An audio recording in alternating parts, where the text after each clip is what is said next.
Okay, so now we're back here for part 2. Let me try to do that. That's a little better. So looking at part 2 here, write the equation of a line given 2 points. Okay, so now let's say in number 14, they don't tell us the slope at all. They don't tell us the y-intercept. What they do give us is 2 ordered pairs. So how do I find the slope from 2 ordered pairs? Well, if we label this x sub 1, y sub 1, x sub 2, y sub 2, we have a formula for finding slope. M equals y sub 2 minus y sub 1 all over x sub 2 minus x sub 1, where we substitute the y values and the x values. So y sub 2 is 7 minus y sub 1, which is 4. X sub 2 is 3 minus x sub 1 is negative 2. And this would be 7 minus 4 is 3. Now minus a minus, careful, that becomes a positive. Plus plus, 3 plus 2 is 5. So the slope is 3 over 5. Now that's my m. We want the equation of a line. Remember, equation of a line is y equals mx plus b. So I'm going to write what I've got so far. Y equals, we know the m, plus b. Okay, now to find the y-intercept, the b value, we need to substitute a number for x and a number for y. In this case, we actually have 2 possible choices. We could either use negative 2 comma 4, that's an x and a y, or we could use 3 and 7. Now it's really your choice how you want to do this. Both of these are on the line. Both of these would make this true. I'm going to use negative 2 and 4. Okay, no real reason. Sometimes people want to stay positive with everything. I'm just going to do negative 2 and 4. There's my x, there's my y. So I'm going to rewrite the equation, but instead of the y, we know 4.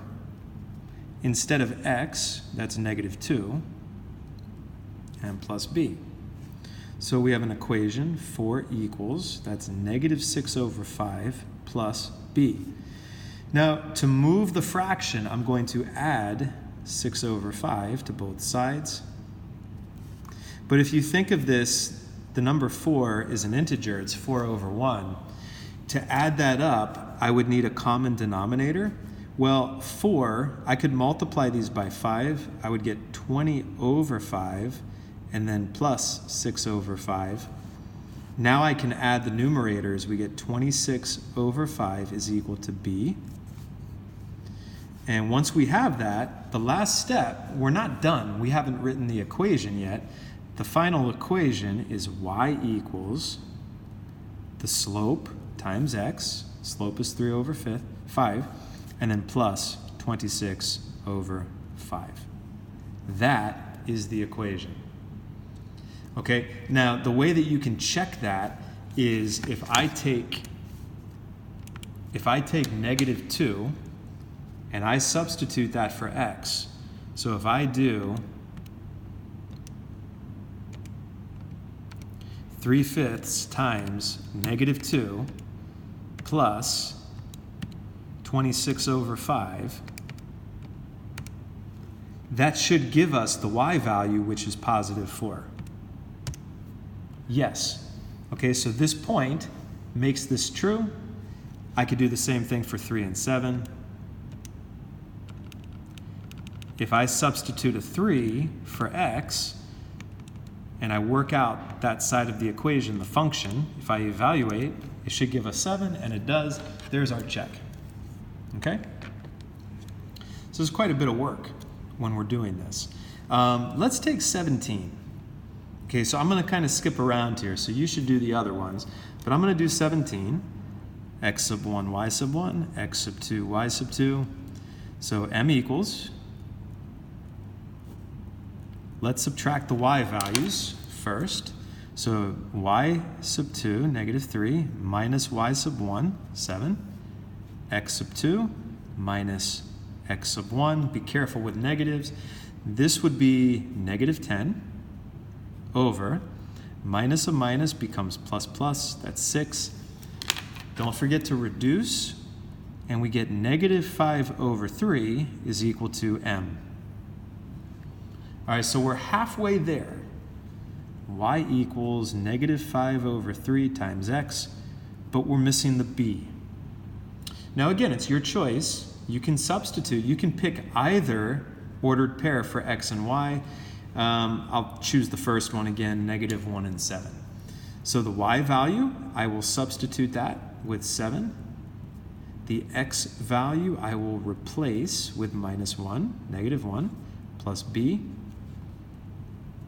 7 equals, negative times a negative is a positive, 5 over 3 plus b. Okay, I'm going to show you a separate way to do this here. You could subtract 5/3, okay, and get a common denominator to subtract. If you don't like to do that, you could multiply both sides of the equation by that denominator, which is 3. Now this would become 21. Now you got to be careful here. I would have to distribute the 3. 3 times 5 over 3 is 5. The 3's would cancel. Plus, that's not b anymore, that is 3b. All right, now I can solve. I can move the constant, go minus 5.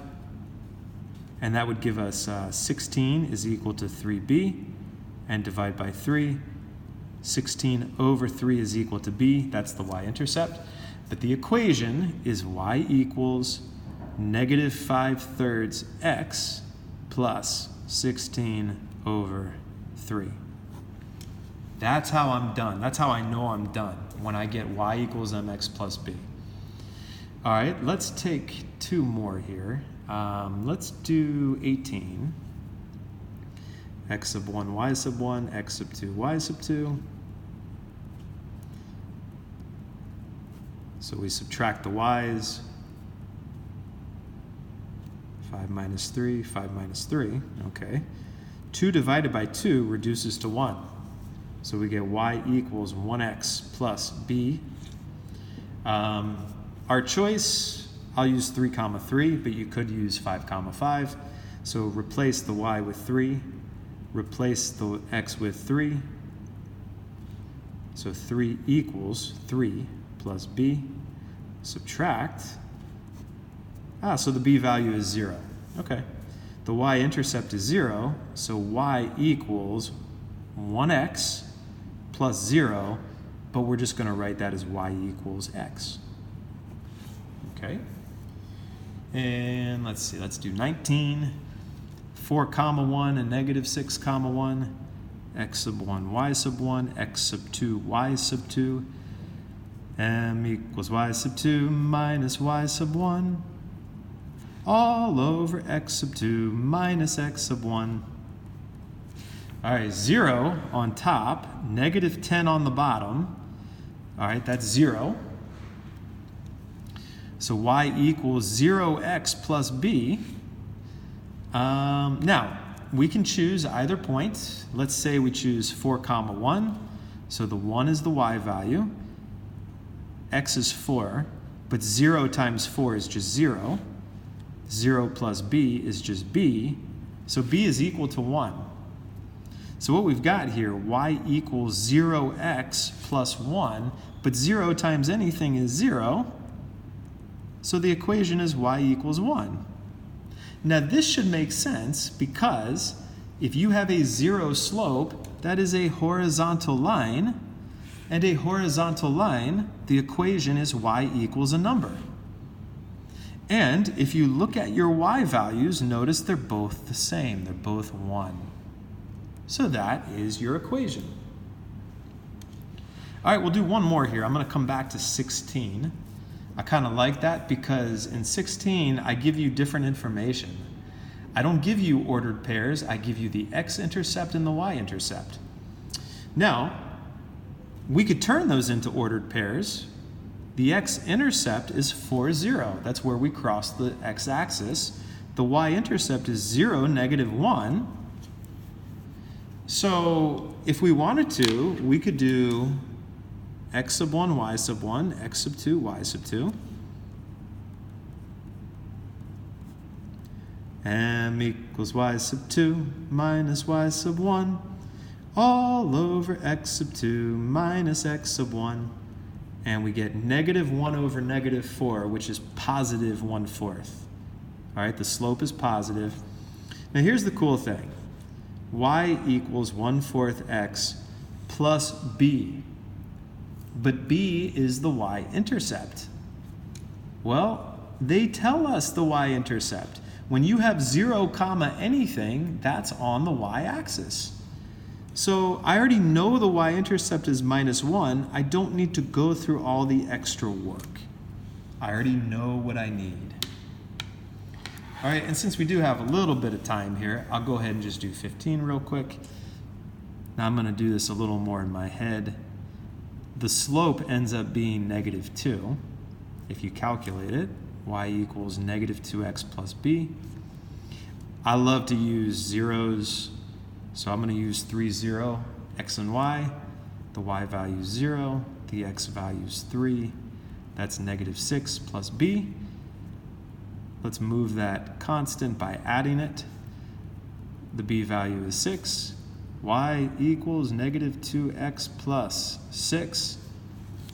And that is the end of part 2.